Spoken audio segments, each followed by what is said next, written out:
बिस्मिल्लाहिर्रहमानिर्रहीम। आज का उन्वान दो मेहनती दोस्तों के सफ़र का किस्सा। नाज़रीन किराम, आज की कहानी नहायत ही सबक आमोज़ और दिलचस्प है। ये दो मेहनती दोस्तों की कहानी है जो ज़िंदगी के सफ़र में आजमाइशों, मुश्किलात और कामयाबियों का सामना करते हैं। इस कहानी में मेहनत, सब्र, इसार, कुर्बानी और सच्चाई का सबक वशीदा है। तो आइए बगैर वक्त ज़ाया किए इस कहानी का आगाज़ करते हैं। कभी पुराने ज़माने में एक छोटे से गांव में यासर और आरिफ नाम के दो दोस्त रहते थे। दोनों बचपन से साथ खेलते, साथ पढ़ते और गांव के कामों में एक दूसरे का सहारा बनते। यासर का ताल्लुक एक गरीब घराने से था, लेकिन वो मेहनती और साबिर मिजाज बच्चा था। दूसरी तरफ आरिफ के वालिदैन खेतों के मालिक थे, लेकिन वो भी गरूर से दूर और नहायत नेक दिल इंसान था। वक्त गुजरता गया, दोनों जवान हुए और ज़िंदगी के बारे में सोचने लगे। एक दिन उन्होंने फैसला किया कि गांव से निकलकर किसी बड़े शहर जाएंगे ताकि अपनी मेहनत के ज़रिए किस्मत आजमा सकें। यासिर और आरिफ ने अपने वालिदैन से इजाज़त ली, दुआएं लीं और एक रोशन मुस्तकबिल के ख्वाब के साथ गांव से रवाना हो गए।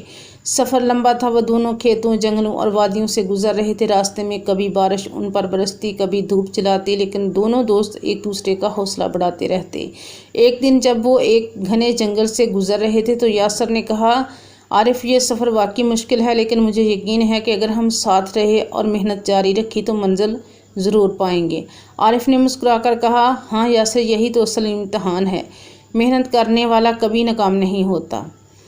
कई दिनों के सफ़र के बाद दोनों शहर पहुंच गए। शहर की चाको-चवंद रोशनियों और ऊंची इमारतों को देखकर हैरान रह गए। यहाँ की दुनिया बिल्कुल मुख्तलिफ थी, लेकिन शहर में रहना आसान ना था। काम तलाश करना, किराया देना और खाने पीने का इंतज़ाम करना एक बड़ा इम्तहान था। दोनों ने अहद किया कि वो हिम्मत नहीं हारेंगे। यासर ने एक मजदूरी का काम शुरू किया, जबकि आरिफ ने एक दुकान पर काम शुरू कर दिया। दिन गुजरते गए, दोनों सख्त मेहनत करते रहे। यासर सुबह से शाम तक काम करता, लकड़ियां ढोता और पसीने में शराबूर होता, लेकिन वो शुक्र करता और हलाल रोज़ी कमाता।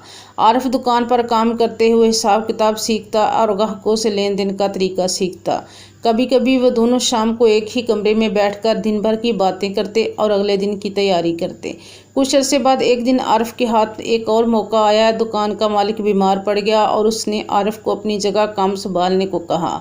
ये उसके लिए बड़ा इम्तिहान था। दूसरी तरफ यासर को भी एक मौका मिला। एक अमीर ताजर ने उसे मजदूरी की बजाय अपने साथ सफ़र पर ले जाने की पेशकश की ताकि काफ़िले की हिफाजत की जा सके। दोनों दोस्तों ने अल्लाह पर भरोसा किया और अपनी अपनी जिम्मेदारियां पूरी दयानतदारी से निभाईं। वक्त गुजरता गया, आरिफ ने मानदारी से दुकान चलाई, ग्राहकों का एतमाद जीता और थोड़े ही अरसे में मालिक ने दुकान उसे सौंप दी। यासर ने भी ताजर के साथ कई सफ़र किए और हर बार अपनी ईमानदारी और बहादुरी से सबको मुतासिर किया। एक दिन ताजर ने उसे कहा, यासर, तुमने मेरे लिए सिर्फ मजदूरी नहीं की बल्कि अपनी दयानतदारी से मेरा दिल जीत लिया है। आज से तुम मेरे शराकतदार हो। दोनों दोस्त अपने अपने मैदान में कामयाब हो गए। कई साल बाद जब वो अपनी दौलत और इज़्ज़त कमा चुके थे तो उन्होंने फ़ैसला किया कि अपने गांव वापस जाएं। गांव वाले हैरान थे कि ये दोनों नौजवान जो खाली हाथ गए थे आज इज़्ज़त, दौलत और कामयाबी के साथ वापस आए हैं। लेकिन सबसे ज़्यादा अहम बात यह थी कि उनकी कामयाबी का राज मेहनत, सब्र और ईमानदारी थी। इस कहानी से हमें यह सबक मिलता है कि मेहनत करने वाला कभी खाली हाथ नहीं रहता। मुश्किल सफ़र और आजमाइशें इंसान को मजबूत बनाती हैं।